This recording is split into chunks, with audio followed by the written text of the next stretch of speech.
Bonjour, aujourd'hui je vais vous parler d'une plante que l'on confond souvent avec le gingembre. Vous l'aurez deviné, il s'agit bien du ginseng.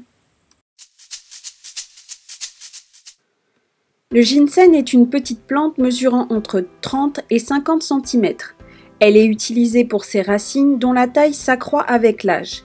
En culture, les procédés mis en place permettent une récolte entre 3 et 5 ans, période qui s'étend jusqu'à 7 ans lorsque la plante est sauvage. Deux espèces sont célèbres, le ginseng d'Asie, ou Panax ginseng, et le ginseng d'Amérique, ou Panax quinquefolius. Vitamine B, C, E, ainsi que de nombreux oligoéléments sont présents dans cette plante médicinale utilisée depuis des millénaires en Asie.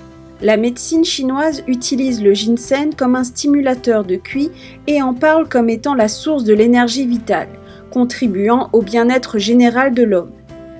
Il permettrait, selon les pratiques, d'augmenter la vitalité et l'appétit, ainsi que de calmer l'esprit et de lui apporter de la sagesse.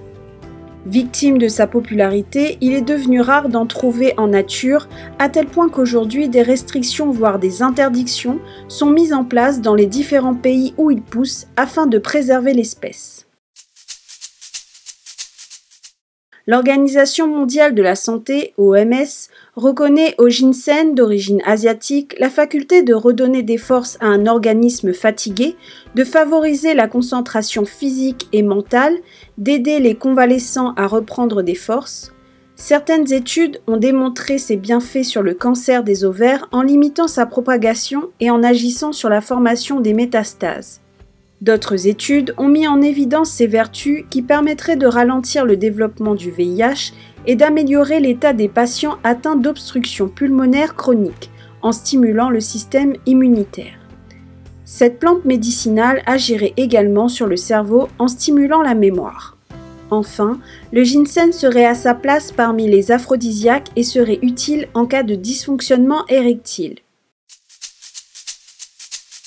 La Commission européenne déconseille la consommation du ginseng asiatique en cas d'hypertension artérielle. De même, si l'on souffre de troubles cardiaques, si l'on est enceinte, si l'on allaite et donc chez les enfants. Une surconsommation de ginseng peut ainsi provoquer des palpitations cardiaques, une hypertension artérielle, des diarrhées, des insomnies ou encore une gynécomastie, c'est-à-dire le développement excessif des glandes mammaires chez l'homme.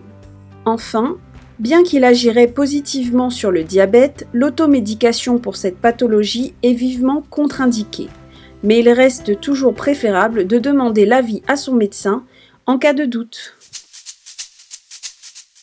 En médecine traditionnelle chinoise, il n'est pas indiqué de limite de temps à un traitement au ginseng, notamment dans le cas des personnes affaiblies à qui l'on conseille un usage à long terme ou même chronique. Cependant, la Commission européenne recommande toutefois des cures d'une durée de 3 mois. Quant à l'Organisation mondiale de la santé, elle recommande de prendre le ginseng le matin à cause de son effet stimulant. Enfin, l'apport journalier de ginseng doit se tenir entre 800 mg et 2 g pour être assez efficace sans que cela ne conduise à une surconsommation. On peut trouver le ginseng sous plusieurs formes, en poudre, en décoction, en huiles essentielles, en huile de massage, en gélule, en ampoule ou encore en boisson tonique. À titre d'exemple, l'huile issue de la macération des racines de ginseng est utilisée pour les massages pour soigner la grippe ou tonifier les muscles. En infusion, il s'agit de faire porter à ébullition 4 tranches de ginseng dans 3 tasses d'eau et de consommer le breuvage 30 minutes avant les repas. Les gélules sont à prendre le matin et le midi quelques minutes avant le repas. Enfin, les huiles et les ampoules sont à prendre le matin, à jeun et en milieu de journée.